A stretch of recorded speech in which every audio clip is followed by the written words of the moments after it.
আজকে আপনারা দপ্তরে এসেছেন, মানে আলোচনা কি হয়েছিল এবং দাবিগুলি কি ছিল? তো আজকে এই দাবিগুলি নিয়ে আমাদের আলোচনার বসার জন্য জনজাতি কল্যাণ দপ্তরের মাননীয় অধিকর্তা উনি আমাদেরকে সসম্মানে আহ্বান করেছেন। তো আমরা আনন্দিত এবং এই সংবাদ পেয়ে আমাদের নিরসনের জন্য আমরা আছি এবং গত 11 তারিখে আমরা প্রেস ক্লাবে আমাদের সংগঠনের তরফ থেকে একটা প্রেস বিবৃতি দেওয়া হয় যে সরকার কোনো পদক্ষেপ যদি গ্রহণ না করে তাহলে আমরা আগামী 20 তারিখে আসাম আগরতলা জাতীয় সড়ক এবং রেল সহ পথ অবরোধ করতে যাচ্ছি।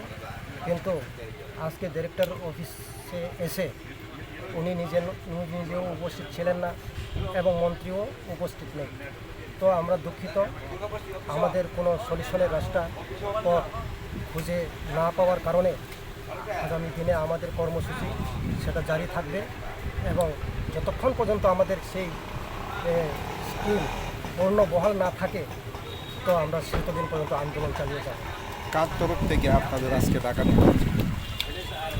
জনজাতি কল্যাণ দপ্তরের ডিরেক্টর অফিস থেকে আমাদেরকে মেসেজ দেওয়া হয়। তো উনি আপনাদের ডাকানোর পরও উনি উপস্থিত নেই, কী কারণ? সেটা তো আমরা বলতে পারবো না, উনি কী কারণে উপস্থিত ছিলেন না সেটা আমরা বলতে পারবো না। এখন আপনাদের মনে সিদ্ধান্তটা কি? আমাদের সিদ্ধান্ত পূর্ণ বহাল থাকবে এবং পথ অবরোধ এবং রেল অবরোধ সেটা আমরা পূর্ণ বহাল থাকবে। আগামীকালকে কয়টার থেকে শুরু করবেন আপনারা? সকাল 6টা থেকে। কোন কোন জায়গাতে করবেন? বড়মোড়া অথবা হাটের কথা সংলগ্ন এলাকায় আমরা সেটা রেল রাস্তা কি অবরোধ করা হবে? হ্যাঁ করা হবে। কতদিন চলবে আপনাদের? সেটা তো বলতে পারবো না, অনির্দিষ্টকালের জন্য আমরা সেটা জানতে চাই। আপনারা কতজন রয়েছেন সদস্য? আমাদের সদস্য সংখ্যা 6 থেকে 6,000 রয়েছে এবং সেখানে উপস্থিত থাকবে।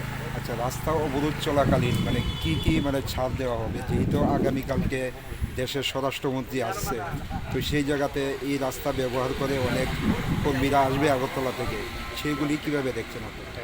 আমরা অ্যাম্বুলেন্স, আরক্ষা দপ্তরের গাড়ি ঘোড়া এবং বিয়ের গাড়ি, দুধের গাড়ি এসব চলা থাকবে, বাকি বন্ধ থাকবে।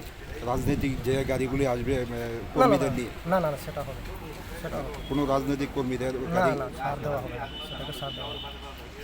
জরুরি অবস্থায় অ্যাম্বুলেন্স ছাড় দেওয়া হবে এবং দুধের গাড়ি এবং বিয়ের গাড়ি সেগুলি এছাড়া আপনারা এই দাবিগুলি তো অনেকদিন আগেই করেছেন, এখন অবধি রাজ্য সরকার কিংবা প্রশাসনের তরফ থেকে কোনো